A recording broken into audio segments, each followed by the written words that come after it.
And I just want to reiterate that because of the Law Enforcement Bill of Rights, Leah Board, these officers had 16 days, the ones who fired their firearms had 16 days to go back, sit with their attorney, sit with their fellow officers, review the actual body cam footage, and then make their statement. Wow. And see, understand, that's why we need Darius Brown back on the judiciary. That's right. That's right. That's right. I'm sorry you got excited. No, but I understand the truth. Because I watched them go through what they went through.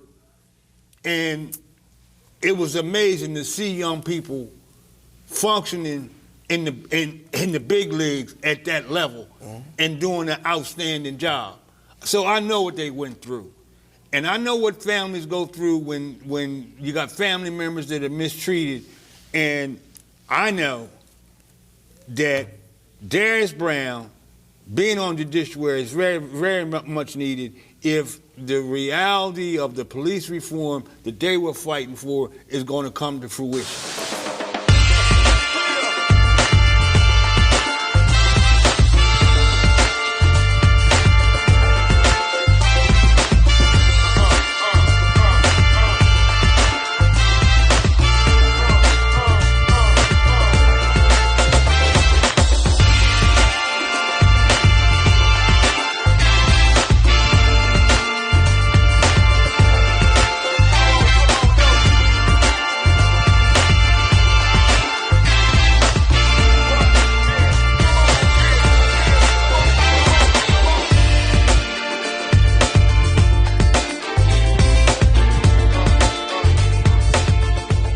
Good evening. This is Dr. Curry. This is Kobe Owens. Jay Street. And welcome to The Source. Well, many of you realize that the trial of Darius Brown, Senator Darius Brown, is now over. And there's been a whole lot of wave of talking going on in and around the state of Delaware. You've seen the press conference that IMAC, NAACP, and Black leadership certainly put on a week ago. You've had an opportunity to just see what's going on. I want to make a couple comments before we really discuss some things for this show. First, we who are sitting behind this table will never, ever condone violence against men or women at any point. We recognize that women have had a very, very hard road to travel, oftentimes marginalized, oftentimes overlooked. But in this situation, we have to make sure that the rules are the rules. Whatever was followed. And for the Attorney General to sic its best lawyer or lawyers on him and could not come up with a video or a witness to verify that he assaulted this young lady is egregious, preposterous, and unacceptable. All too often in the Black community, we accept rumors as facts as opposed to looking to the facts. So today, we're going to spend some time just talking about this whole case. And I want to start with Brother Dre Street, because I just don't understand, one, why did the Attorney General, because that's where I'm stuck. I understand the racism, but why did the Attorney General assign the attorney who would handle murder cases for a misdemeanor? Well, from the inception, they were on a seek and destroy mission. And I can't prove it, but based upon the Attorney General's action, based upon the action of the Senate President Pro Tem, based upon the action of the state police, my better judgment tells me collectively they were on a seek and destroy mission. They were bent and determined that they were going to destroy Darius Brown. The problem that they have now is they failed and failed in a terrible way. When a jury is out for less than an hour and a half and comes back with a not guilty verdict, you didn't have a case. You had no business bringing that case. And when you put your best foot forward and you stumble and fall, it's over. Need to let it be. But it's important to me that people understand why I'm highly visible, very supportive of Darius Brown, because I've been down this road. In 1994, as we were preparing to fight the state's effort to lift the school desegregation order, I was director of Parks and Recreation, and an anonymous letter was sent to the mayor, city council, saying that I was stealing money from the Parks Department to fund the Coalition to Save Our Children. The ironic part about that is, even if I was doing that, it wouldn't have been illegal, because the Parks Department funds programs and activities for kids, and the Coalition to Save Our Children was the official court representative of black children in the school desegregation litigation. Now, the News Journal had a policy at the time: if an anonymous letter they had received was received, they wouldn't print anything about it unless an elected official said something publicly about it. City council meeting out of clear blue sky, a black city council member says, that mess down there at Parks and Recreation is serious. Now I'm on the front page of the paper.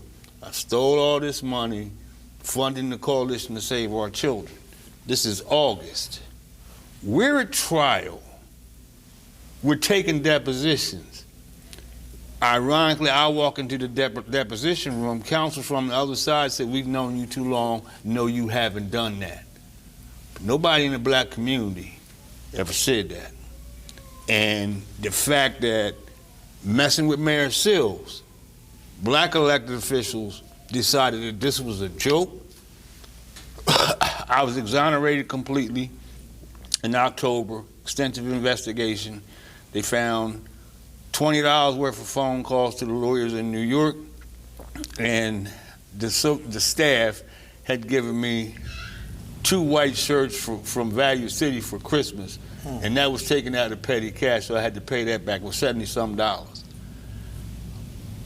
But we're at trial, taking depositions. Trial starts in December. The judge reads the paper. You destroyed my credibility with the judge. So we made a strategic decision, because we only had a week to put on our case, that I wouldn't testify. And in my view, the fact that me, the most experienced, the chairman of the Coalition to Save Our Children, could not testify, we got beat 2-1 in the Third Circuit Court of Appeals. And as a result of losing that case, that's why today the schools in this city are resegregated in the worst performing schools in the state. So they ain't hurt me. I said, the heck with them. I saw to it that the person who replaced me at Hilltop got another job close to her home. I went back where I belong.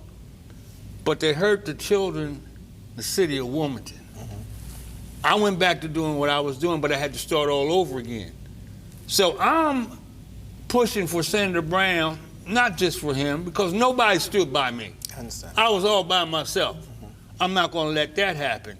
And 2, black elected officials that destroyed everything that had been done leading up to trial. Well, Senator Brown's got a $40 million library sitting in the hopper.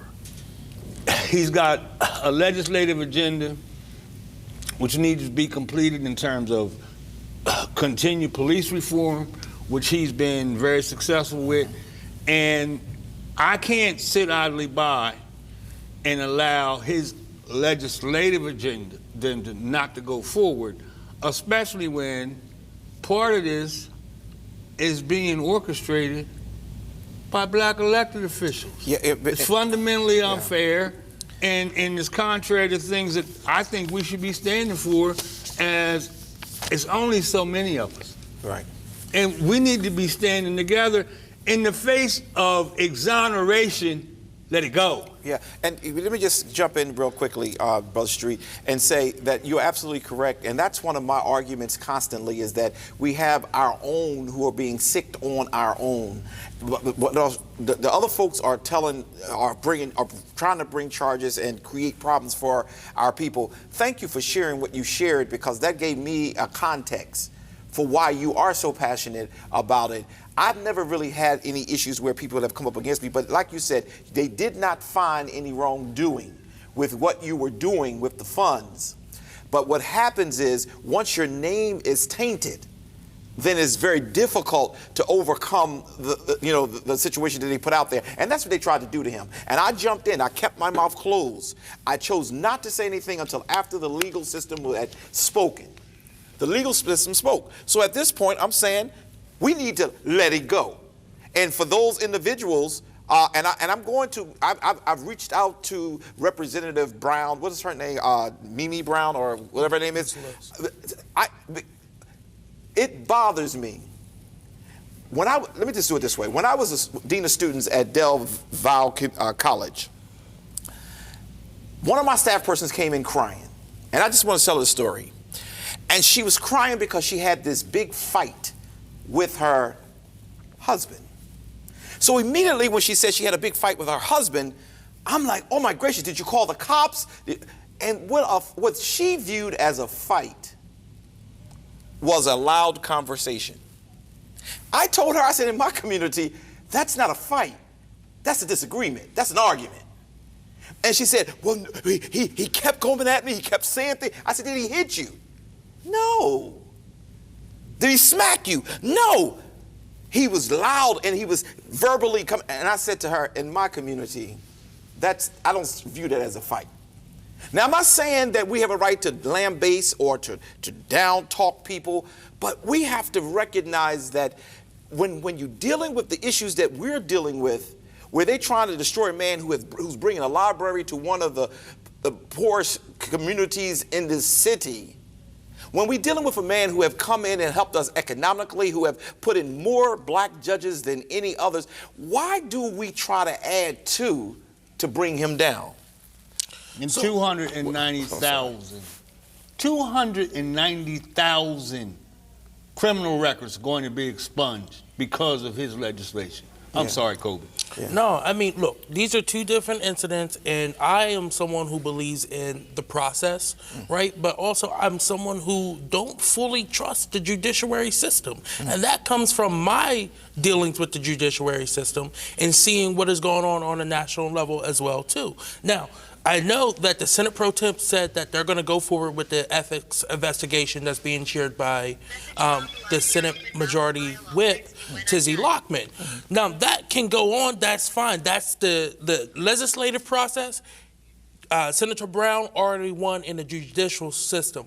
We are broken up in 3 different branches for a reason, and it's to be so that there's checks and balances. Now, if the process is that, let it be that. My thing is, if this is going to be the process from here on out, under the leadership of Dave Sokola, this has to be the uniform procedure for every senator moving forward under this chamber, under this leadership. But let me keep your thought. But I want to say this. I disagree. I'm going to tell you why I disagree.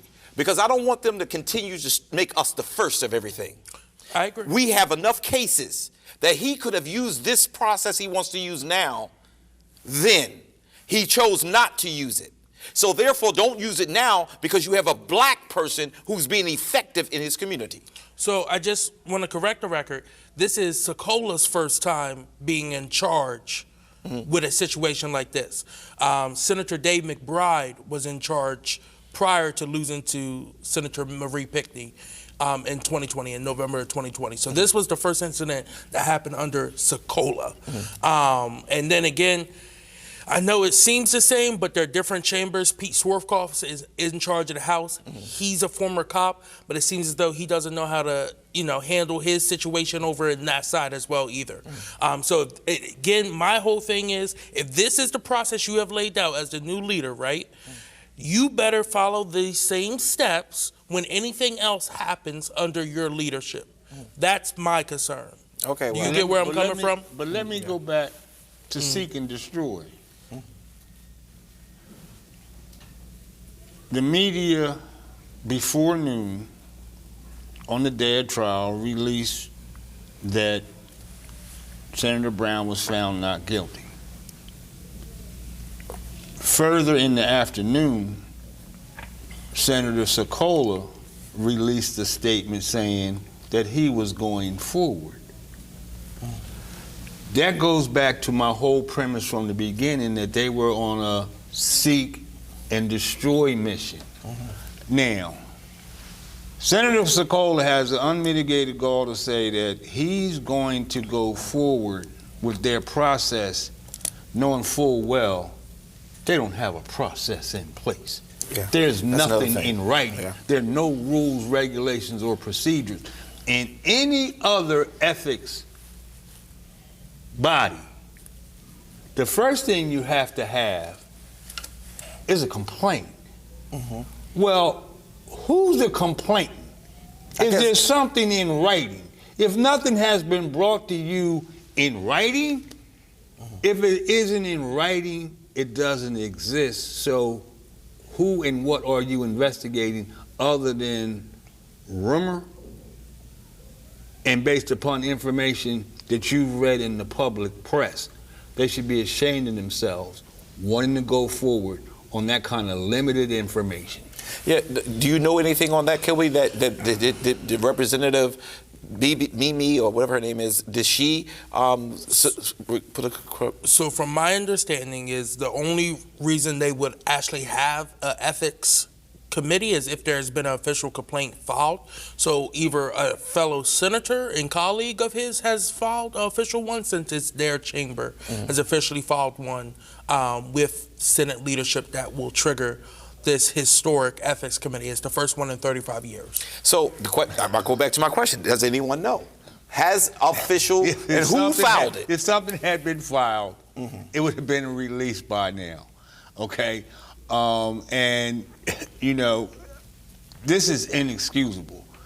And the first thing you do before you start traveling down this road,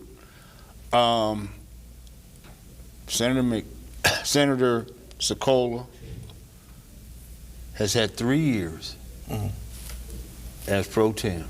He's had 3 years to put procedures, rules, regulations into work, and that hasn't been done. And you're going to say we're not supposed to cry foul when all of a sudden, after 35 years, you're going to put something in place now because of allegations, one unsubstantiated at this point, against Darius Brown. It's absurd. Yeah, I don't know the answer to that. But the answer, in my opinion, okay, when you release that statement, what we're saying is, we as a Senate are going to overrule the court. I think there's a serious constitutional question there. And just to clarify, on the House side of things, they've had ethics committee more recently. Representative Andrea Bennett had an ethics committee. Representative Brady had an ethics committee as well too, and then all the way dating back to John Atkins for his situation when he was a Republican, and then again when he was a Democrat. So there's been multiple ethics committees on the other side. You said Brady? Yeah, Gerald Brady. Yeah. What was the outcome of that ethics committee? So they found that he did not have any official misconduct from his situation, but they did go through the process. I'm sorry for being so illiterate and calling myself one of the anchors here, but are you talking about the Brady who is the representative who was talking about the Asian women? Yes. And we have it on verbal things he said? I know we're not talking about the Senate now, we're talking about the House. There was nothing wrong? Right. So he went through the ethics committee hearing and everything, and they determined that they were not going to take action. See, this is why African American, Latino brothers and sisters, we have to pay attention and we have to listen. Do you yet not understand?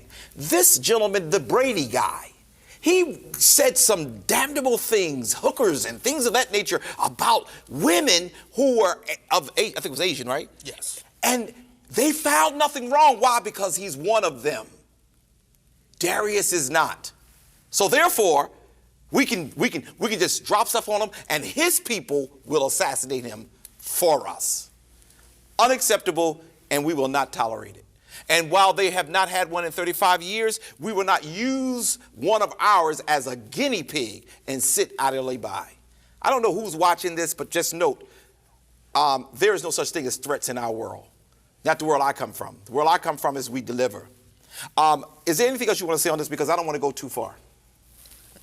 Just the fundamental unfairness of it, and I think we should be clear, it's not the three of us. Organizationally, it's the NAACP, it's the denomination of ministers and other leaders, and we're not going away. And at this point, senators have, the opportunity to make this go away, or I think there's an opportunity here to unnecessarily bring this to national attention. Well, that needs to happen, and we'll talk about that offline because I don't want to put too much of our cards out in the street.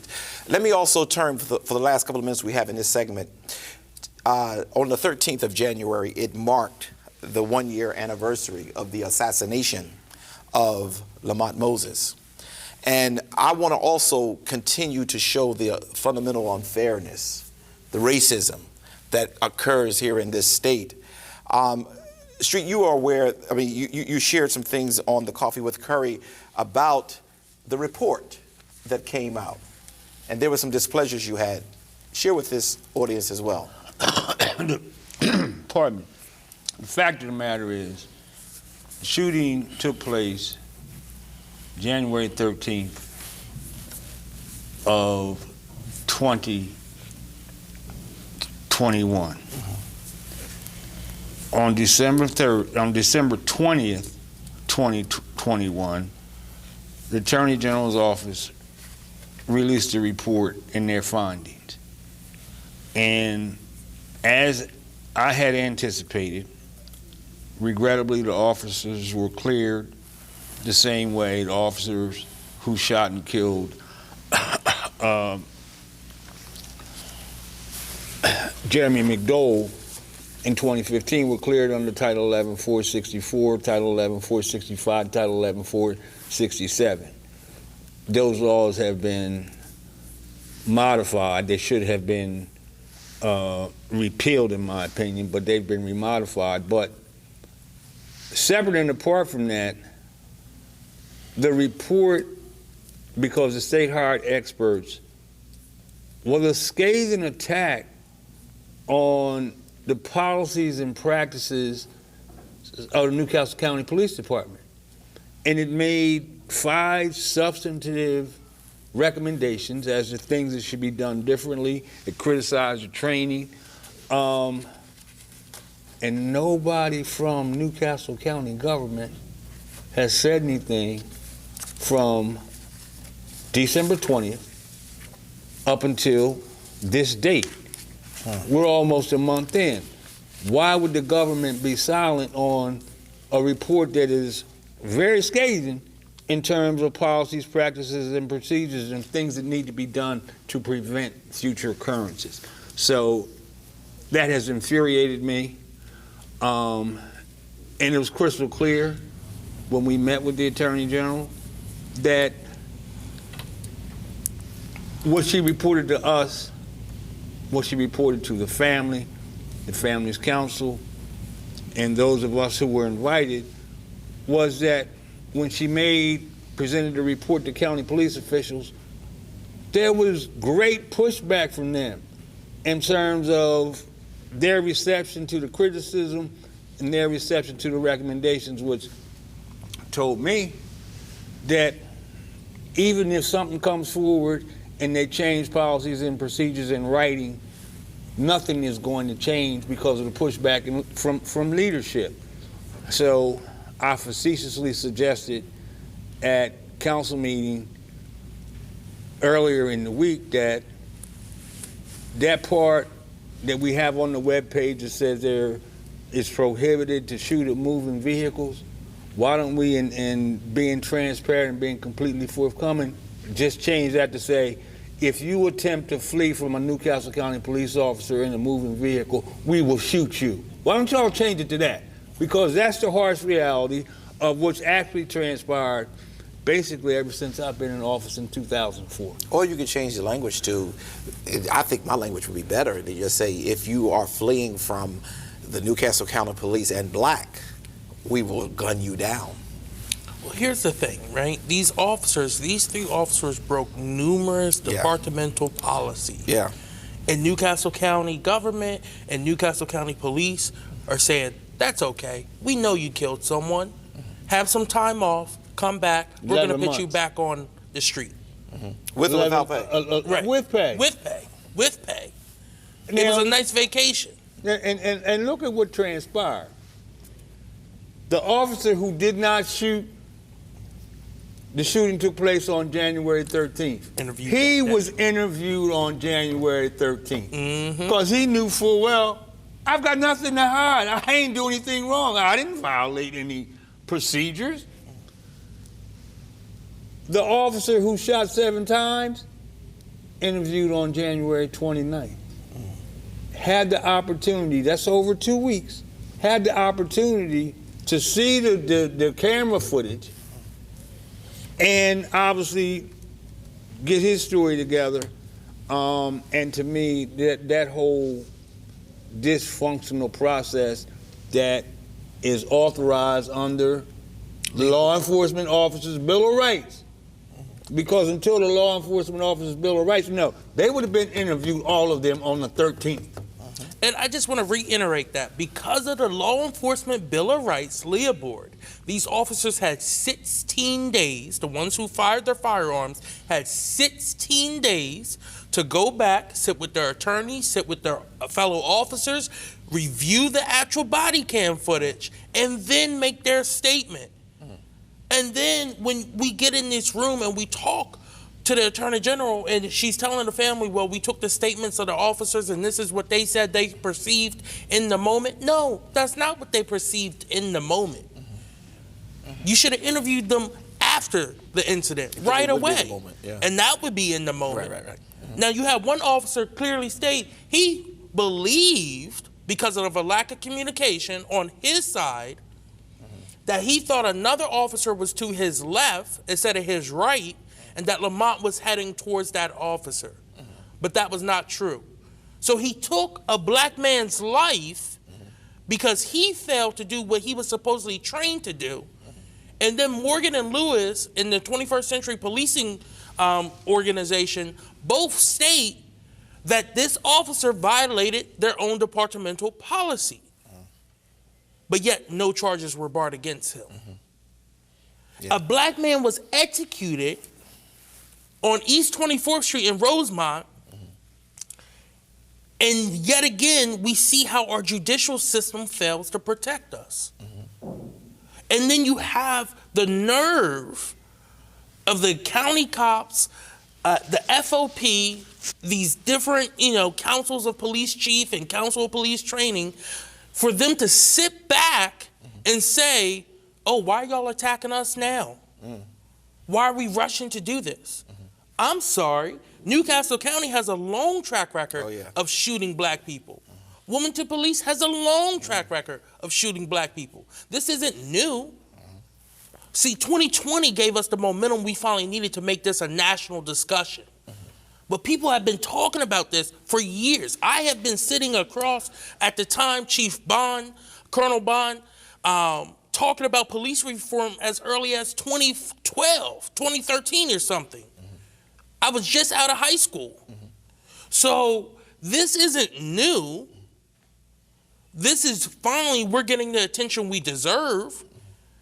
But to y'all, what we've been saying for years has fallen on deaf ears.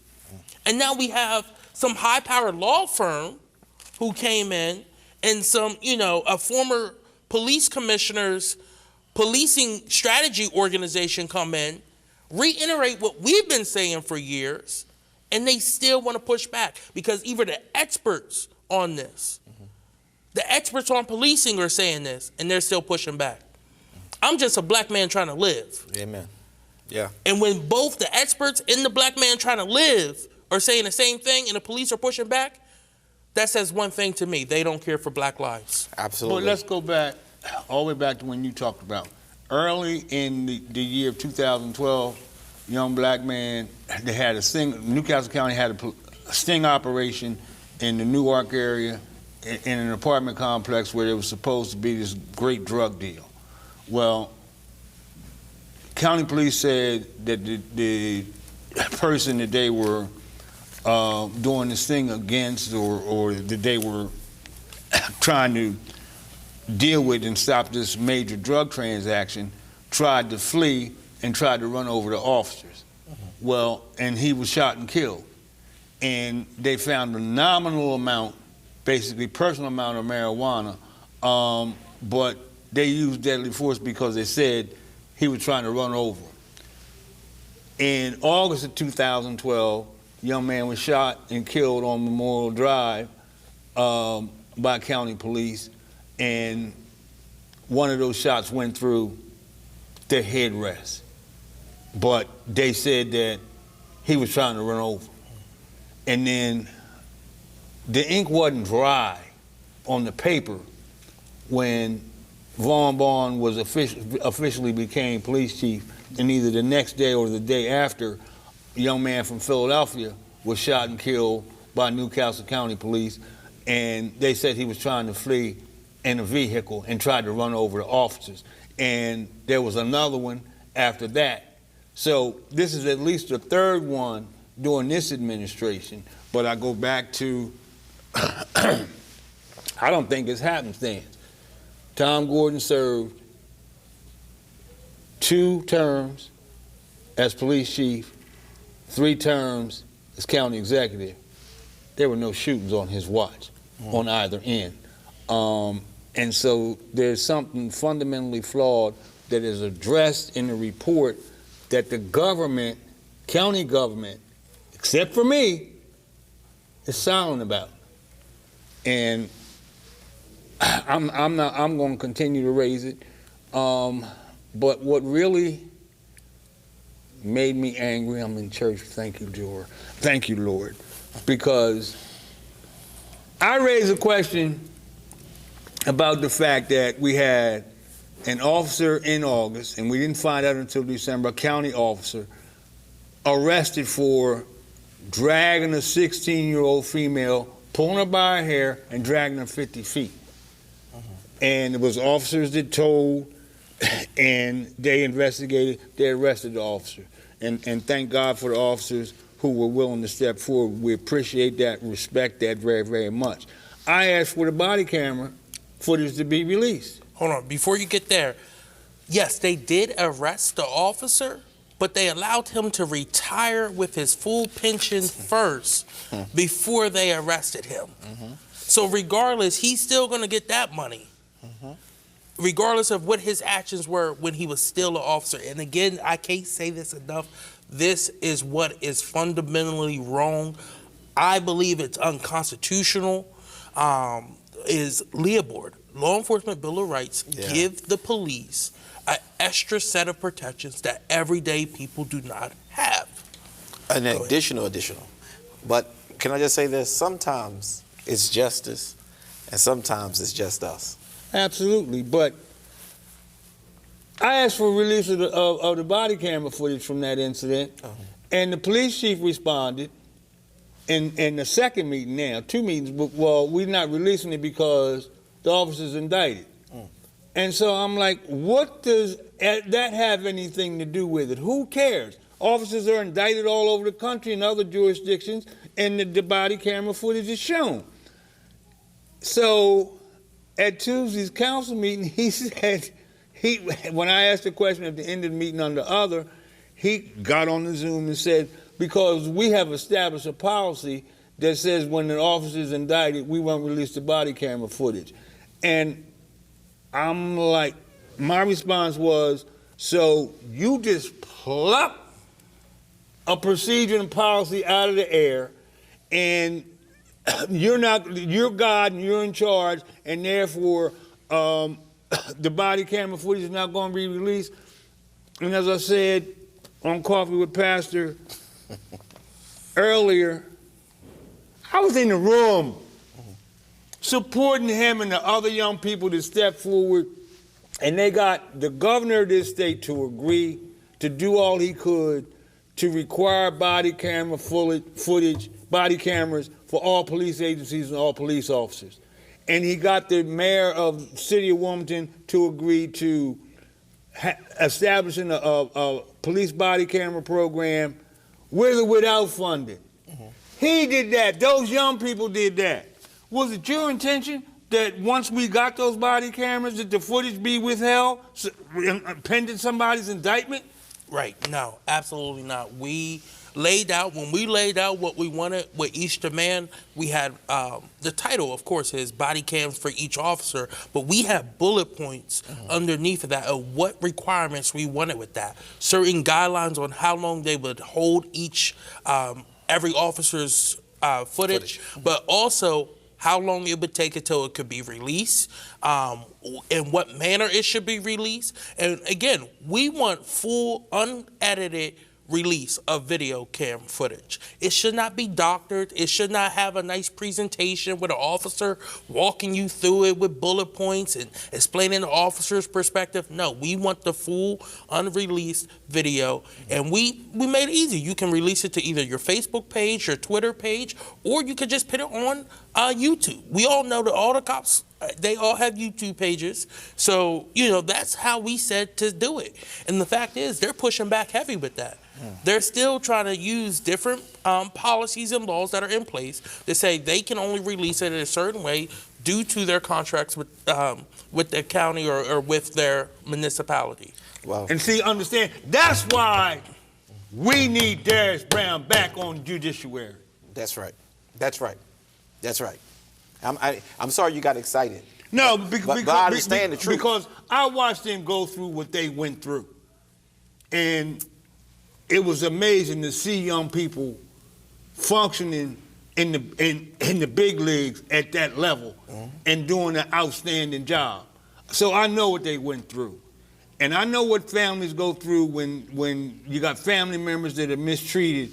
And I know that Darius Brown being on the judiciary is very, very much needed if the reality of the police reform that they were fighting for is going to come to fruition. That's right, because But also, I want to highlight someone else, too. So, she was on the other side of the table. She was with me on the side of the table as an activist, and now she's also in the Senate. And that's, again, Marie Pickney, who helped push the body cam footage. Okay. And she's been a huge ally to this. So this is our community having to come together and fight for this because no one else has been fighting for us. Okay, and we're going to go to a break because this has been a 30-minute by itself first segment. But these are passionate issues, and I don't ever want to silence our county councilmen or our community activists because these things are troubling us. If you're watching us and you are comfortable with being mistreated, remember these words that I had to share with somebody this week. It's them today. It could be you tomorrow. And if you don't speak up now, you won't have a voice tomorrow. We'll be right back. Children still have the lowest rate of hospitalization of any group. Pediatric hospitalizations are at the highest rate compared to any prior point in the pandemic. Sadly, we are seeing the rates of hospitalizations increasing for children 0 to 4, children who are not yet currently eligible for COVID-19 vaccination. We are still learning more about the severity of Omicron in children and whether these increases we are seeing in hospitalization reflect a greater burden of disease in the community or the lower rates of vaccination for these children under age 18. For those children who are eligible, I strongly encourage their parents to get them vaccinated, and if they are 12 or older, get boosted. A review of over 26 million vaccine doses in this age group was publicly reviewed at our advisory committee this week and demonstrated the overwhelming safety of COVID-19 vaccination. Please, for our youngest children, those who are not yet eligible for vaccination, it's critically important that we surround them with people who are vaccinated to provide them protection. This includes at home, at daycare and preschools and throughout our entire community. And we're back. We just had a robust conversation as it relates to whether it be the local news with Senator Darius Brown, as well as with this whole notion of the anniversary of Lamont Moses and the racism that is certainly being spread throughout the state of Delaware. Not anything new, just that is being highlighted now. But and because we didn't have the show in the same format that we normally did, I do want to make sure that my favorite part of the show is presented, and that's Kobe's Corner. So, Kobe, what's going on in your corner today? Yeah, so City Council is back in session, and there was a bombshell dropped on January 6th, and that is that Councilwoman Rashima Dixon has officially announced her resignation from council effective January 7th, which will trigger a process of people be able to put in their names to replace her. But I also want to highlight some of the work she did. She was instrumental in bringing Play Streets here, which it was a healthy, fun way for kids to get involved, come outside, and have a safe haven to play on Fridays and on Saturdays. She also worked with the unions through PTA and ensuring that we build stronger union-based jobs here in the city of Wilmington that have good pay, as well as she also really honed into building community. She was known to work across the community. She credits Southbridge for being the community that asked her to run, and that's why she ran. So she will definitely be missed on council. And then the process has officially begun, and you have until February 7th to put your name in the hat if you think you are interested in replacing her in that citywide. The qualifications are you have to be 25 years old, you have to be a Democrat, and because it's at large, you just have to live in incorporated Wilmington. Okay. Next, I'm going to talk a little bit about COVID. We've seen the numbers skyrocketing, the highest numbers in a lot of states since this whole pandemic has started. Omicron is extremely contagious, and it seems as though every other person you know may have it right now. So the White House is sending more COVID tests to schools, to the Stay in School program, to try to keep people tested so that they can stay in school and that they don't have to go virtual. But we're already seeing, because of this break, schools are going back later to try to give it a little window for things to die down, especially with everyone being home. You may have had older siblings come from college, family come from other states. They're trying to work with everyone to make sure everyone is safe when returning back to the classroom. But it's also causing a teacher shortage, and we're still dealing with a bus driver shortage. So, you know, schools are really struggling right now to stay open and to stay in person. And we all know the benefits of that, but also we know the benefits of being virtual and being home safe as well, too. And as a result of COVID, at least 4 daycare centers in my councilmanic district within the city are closed. Because of staffing shortages and because of classrooms having to be closed because of infections of children. Yeah, it's not good. And I'm hoping that we will take heed to the fact that you should wear a mask. I mean, for those individuals who constantly find themselves believing that we don't need to protect ourselves. I had it before. I know some people have had it twice. You can get it again.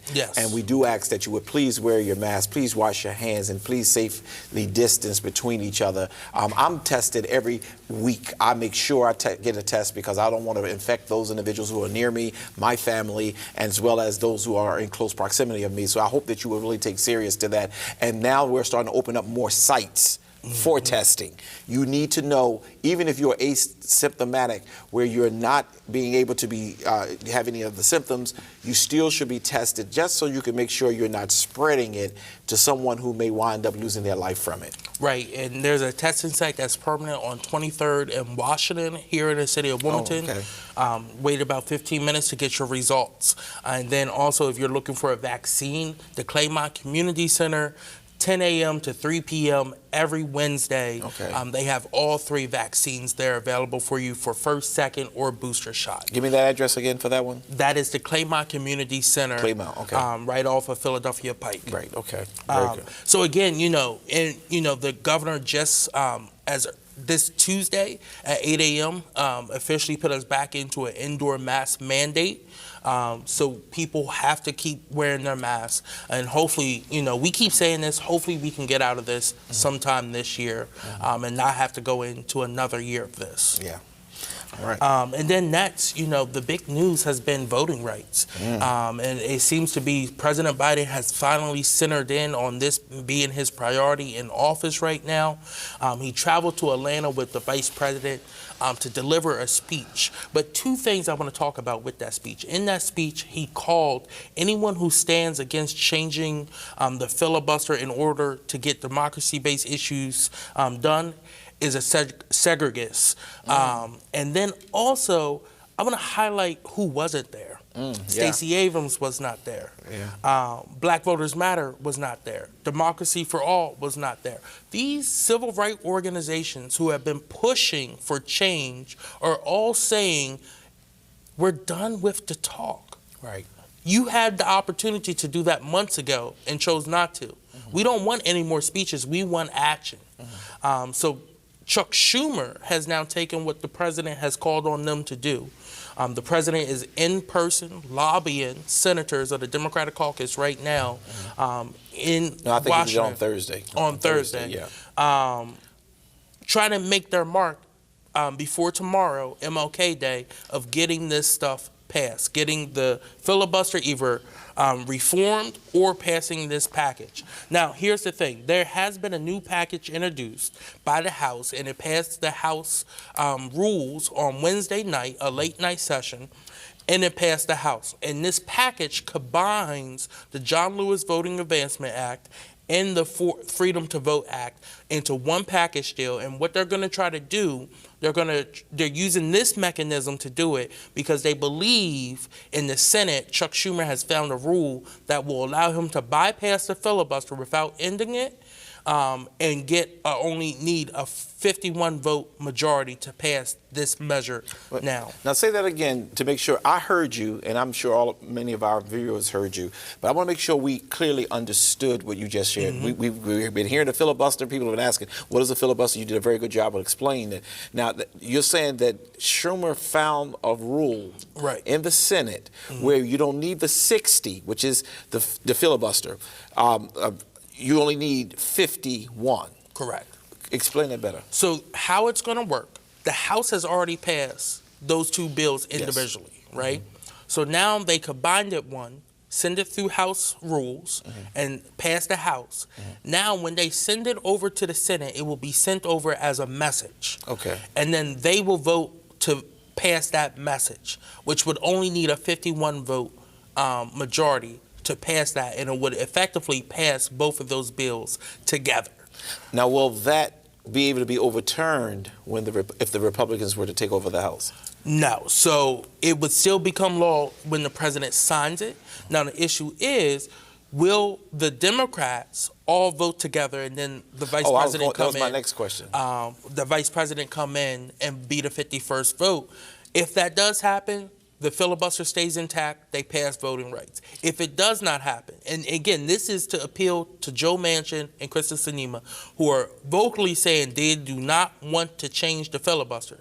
This is their last bet of passing this stuff and not having to change the filibuster. So do you think, because I personally believe that Joe Manchin is a part of the Republican Party, and he's going to find every way he can not to pass anything to help black folks, and people of color. So the question is, do you think that this is going to pass? I think it's going to fail. Oh, you think it's going to fail? I think it's going to fail because they're going to find some technicality on the other end of things to say that it won't be in the effect that we want it to be. So therefore, it will fail. And then we're going to have to come back to see where this debate goes with the filibuster. As of right now, unless things change before Monday, MLK Day, Joe Manchin has been very clear that he does not want to change the filibuster, and Kristen Sinema will not even entertain conversations about changing the filibuster. Well, it's a bad I thing. will give you 2-1. 2 to your 1. It don't pass, and nothing happens. Yeah. Well, that's all we can say about optimism, because I was of the opinion. It just appears to me that Donald Trump has put a strong hold on the Republican Party to the place where it has made Joe Biden just ineffective. His speech was passionate, but it almost looked like it was prepared, rehearsed to be delivered.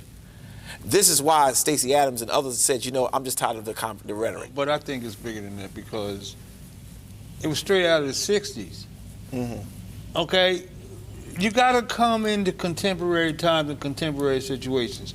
And, I think at this point he's better off trying to find 2 Republicans and to keep on begging Well, I those thought 2. that's what he was doing. And you said at one point that you thought that maybe he would try to work with... So according to their leadership, they felt as though that they could reach out to Lisa Murkowski and Mitt Romney, but Mitt Romney has made it very clear he is not supporting this because he feels as though it's going to turn the Senate into the House. And they don't like the president being so vocal against them. Isn't that funny, right? Yeah. They haven't done anything, but now that someone's calling them out, they're upset that they're getting called out. Not that they're not doing nothing, but that they're being called out. Now, there is still some hope for Lisa Murkowski. She has become that, Yeah. she's become the Joe Manchin of the Republican side. Well, she even spoke out against Trump this week, I believe it was. She has. She spoke out and shockingly. I think, well, I'm not there. Well, but not only has she spoke out against Donald Trump, earlier this week it was a lot of confrontation between Senator Rounds from South Dakota, also speaking out. His colleague in the Republican whip, John Thune, announced that he's running for re-election. John Thune has been very critical of Donald Trump. And Trump has attacked him, has tried to recruit people to run against him, doesn't think he is a true Republican. And Mike Rounds, I guess he had enough, and he came to the defense of his fellow colleague, his fellow senator from his state, and said, this is enough, you lost the election, move on. Now, if you want to focus towards 2024, focus towards 2024. But attacking us for saying that the election's over and that you lost is hurtful to the party. Well, that got Trump going at him. So it seems as though Trump, anyone who disagrees with him is an enemy of Trump. Yeah. And his cult. Yes. Yeah. And you see this, and you've seen it grow in the House. And you've seen people who we thought were going to be more independent thinkers and people who were a little more respectable in their prestige of being senators for so long completely lie down at the president's feet, the former president's feet. And those people include Lindsey Graham from South Carolina and Ted Cruz. He doesn't have a bone. Ted Cruz, Trump attacked his wife. And his father. Okay. And he still does the bidding of this man. But the impact is a little worse than that, because you're going to have fewer and fewer people of character, of good character, good judgment, that want to go to Washington, D.C. and play in that arena with a lot of people who appear on the surface just to be unstable with no guts. Yeah. Yeah. We're kind of seeing that here in our Nobody state, took too. my 2-1 bet, but go ahead. Yeah, well, we all in the same agreement, though. That's why we can't take your bet, because I don't think, I've been saying he's lost his effectiveness. He kind of have made it where even Kamala Harris will have to probably not run because she's connected to him. And while don't put her faults and fallacies on him. Let everybody take credit for their own faults and fallacies. all I can say is I just feel bad that we thought that we had the House, we had the Senate, we had the presidency, that we were going to make some things happen. We did get that bill back better, but the bridges and the infrastructure bill through by the skin of our chinny chin chin, but we did not do all the things we needed to get done, and I'm not happy about that. Yeah, and I have nothing else to add after that. Again, this is going to be a pivotal first month for the president, and until he gets these things done, it's not looking too good for the midterm. Yeah, it's really not. It's looking sad, and if the Republicans take it over, it's going to be a horrible day in the neighborhood. We'll be right back.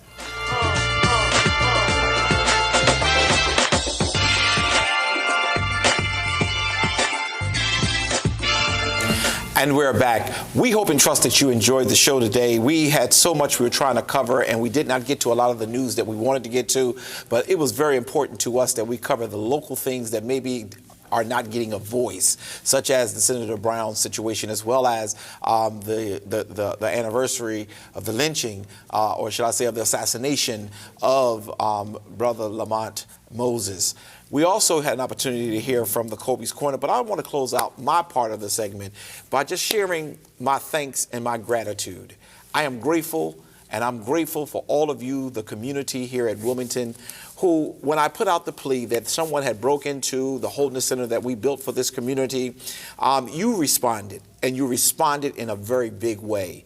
We said we would pay a $1,000 of reward to the individual who gives us a valid name that will lead to the, shall I say, I don't know if you want to call it, not so much the arrest as much as that will give us a positive ID of who the person is, and if the police verified it, we would give $1,000. Well, today, we got a lot of calls, and we got a lot of people with the exact same name. That name was Rob Dixon. He has now been identified, he has now been issued an arrest, and he has now been arrested. He's no longer on the streets, and I want to say thanks. I hope that the mayor and others are watching. The community is willing to work together to decrease the crime in our communities, but there has to be some trust on the level of those who are asking or are trying to help us get rid of the crime. We made a promise. As of today, we have paid off that $1,000 cash reward because we want to make sure that we hold our integrity as we come back with more crime fighters. We want you to know that the person who identified, or persons who identified this individual, will not be identified. We have not given that information to the cops. All we did was, this is the name we received. Can you identify that the picture that we have here is this person, and could you please issue an arrest? They did follow that process, and he was arrested. So again, you can trust the fact that if you share information with the appropriate entities, that your name does not have to be given, and you do not have to be the person who's going in, because that's one of the threats that people use in order to keep you quiet. We are tired of the violence in our community. We are tired of taking from us the things that God has blessed us with. So I'm glad you spoke up, and I just want to say thank you so very much. One last thing I do want to also share is about one of our giants. For 60 plus years, one of the giants of our church have now transitioned to be with the Lord. His name, Reuben Doc Henry. You will see his picture on the screen. Reuben Doc Henry was a member of East Zion Fair for 60 plus years. He served in the male chorus. He had the golden opportunity to be in many of our Christmas performances. As a matter of fact, he and my wife did a wonderful I'm Dreaming of a White Christmas. It was a blessing. I had to calm him down a little bit because he was getting too close to my wife. But beyond that, he was an excellent, outstanding father, excellent, outstanding community person, as well as an outstanding husband. What a great man he was. And I want to say on behalf of the East Zion Fair Baptist Church, we will miss you, Brother Doc, and we are praying for your family. Brother Kobe, we'll give you an opportunity for anything else you would like to share for today. Yeah, again, with numbers still rising, please be safe out there. As we start a new year, I wish everyone a good luck. Hopefully you meet all your goals that you set at the beginning of the year. But again, please be safe, and please tell a friend about this show. Share it, and also like on YouTube. Thank you. Brother Street? I just encourage people to talk to other elected officials and encourage them to join us in asking that Senator Brown be reinstated and that he be left alone, and that you join me in calling for a specific time frame limitation as to how long the police departments throughout the state can wait before they release body camera footage, because there was no need of Kobe and them fighting for that if it's not going to be utilized as it was intended for its purpose and intention.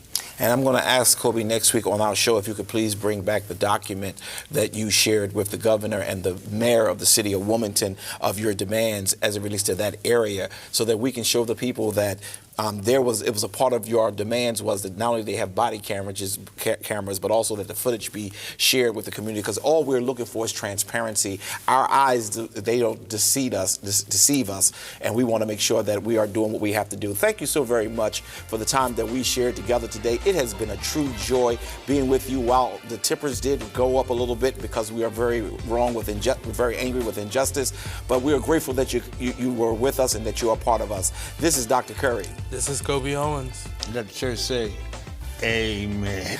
God bless. Take care, y'all.